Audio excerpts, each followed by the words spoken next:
Okay, today we're going to discuss the idea of meditation, which is another popular topic, but also one which is misunderstood.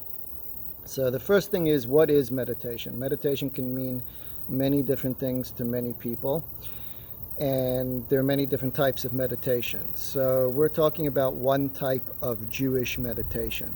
In general, meditation has to do with uh, harnessing the power of the mind, and it could go in two directions. You can have a meditation that's more escape, not necessarily in a negative sense, but what I'm trying to do is quiet the mind and relax the body.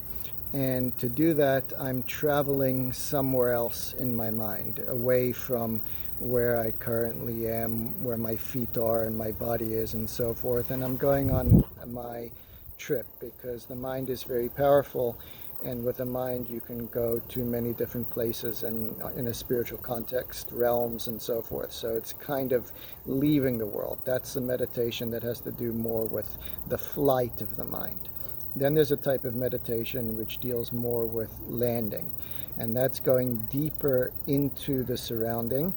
So, on a very simple, basic physical level, it can have to do with just paying attention to what's going on inside your body, inside the mind. So, whether it be sensations and just basically getting the light of the mind to be well settled in the body. And even on a physical level, let's say an athlete playing tennis, you were always taught to focus on the bouncing of the ball and the seams of the ball even before the point starts, so that by the time the point starts, the ball is huge, like a grapefruit in your mind, because you're harnessing that mental energy. And that's more of a focus and visualization type meditation. So that's an oversimplification, but in general, meditation is using the mind and gathering all parts of the mind, and it can either be a flying type of meditation where you're leaving the surroundings, or a meditation that's extra concentration, mindfulness about where you are. Today, I want to speak about another type, which is more contemplation as a prerequisite to meditation, which has to do with sharpening the skills of the mind. So, a lot of times when people think about meditation, they picture somebody sitting in the park or some guru closing his eyes and they're in a different place in a certain pose. And it's kind of very much like the attention is on me and my personal little trip or whatever. I want to deal more with a meditation that has to do with strengthening the mind, not escaping and not emptying the mind, but sharpening the mind so that you can make room for better understanding of the details and of spiritual concepts.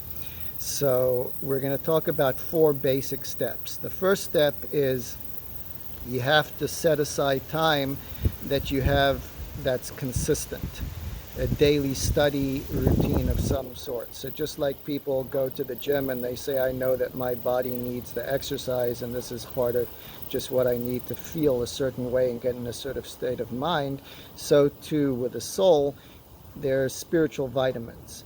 In the Jewish context, it's obviously the idea of Torah study. So that is choosing a person to watch on a video, or even better, a person to study with, a study partner, or you just take a text yourself. But you have to have a given text with whatever subject you feel is important and close to your heart and that is interesting and pleasurable for you, because pleasure always helps, but it could also be healthy for you, that you know is healthy for you. Pick a text, and there can be a discrepancy in terms of the time. The morning is always better before you start the day, even before prayer. But basically, you have a set time in the day to study. And what always amazes me is you have people that are so efficient and so successful at what they do, but they cannot find 2 minutes, 5 minutes to study Torah because it's something that maybe requires a little bit more discipline. So it doesn't have to be for a long time. Like I said, it could be 2 minutes, it could be 5 minutes, but it has to be consistent. That's step number one. So that's more, it can for some people be routine, but for others it can require a lot of effort. But you have to make that sacred and established in your life. Step number two, after you have that set, is when you close the book, what most people do is they say they feel very proud, like, okay, I got my daily study in and so forth. Now let me transition abruptly to what I have to do, and immediately the mind's spinning and you're starting to think of all the things you have to do that day. And if you were to stop yourself at that second and say, hey, what did you just study? It may take a few seconds because it's in the mind, it's out the mind, it's forgotten. At that point, instead of just closing the book and running off, what you want to do is you want to ask yourself, what new idea did I just learn? Can I summarize what we just said, if it's with a partner, or what I just heard, or what I just read? Can I summarize the essence of what I just said? It could be 30 seconds, but that's step number two, is basic recall when you close the book before doing anything else. It's a brief period of reflection. Step number three is during the day. It could be walking to your car, it could be while you're shopping, it could be anything, but we're going to do a random recall.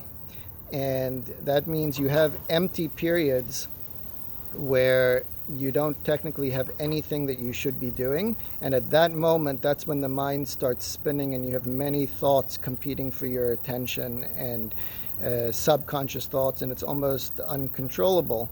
And again, this is a period of a very short time. It could be you're just coming out of the office and walking to your car. It could be you're in the grocery store, but it's a period of empty time. And at that point, you want to say to yourself, what was it that I studied earlier?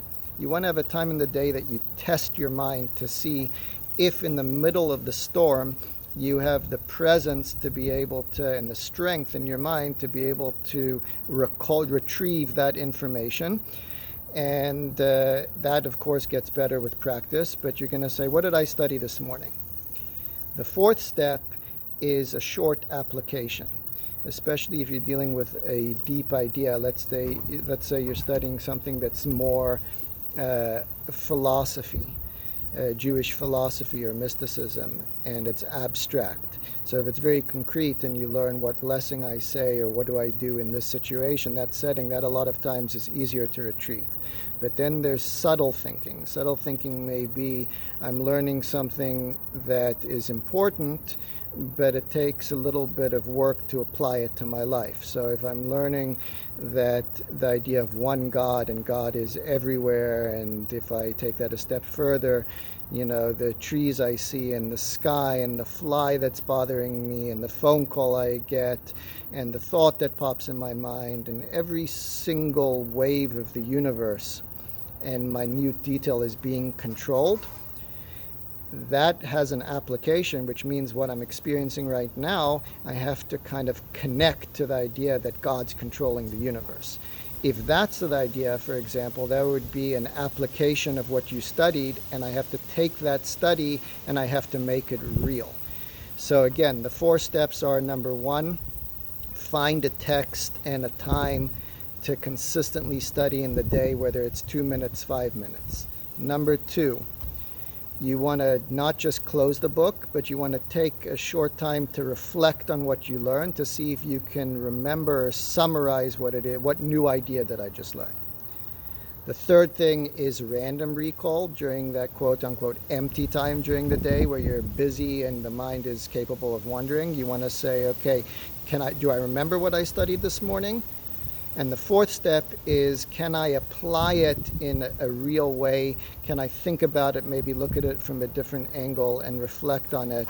And that again could be 30 seconds to 2 minutes. These 4 steps are a prerequisite to sharpening the mind so that a person can get to a point of benefiting from meditation or benefiting from studying, instead of just kind of setting it as a routine, but then it leaves. And a lot of people are very active, and the mind is very active. They could be sitting in the chair crunching numbers all day. They could be writing screenplays and making films and doing tons of creative work. But this is a totally different type of muscle being used in the mind that we can apply to the spiritual, in a spiritual health point of view, and then we'll get more into the application of zoning in and contemplating those concepts, which is another aspect of meditation, next time. Thank you. Have a beautiful day and a great Shabbos.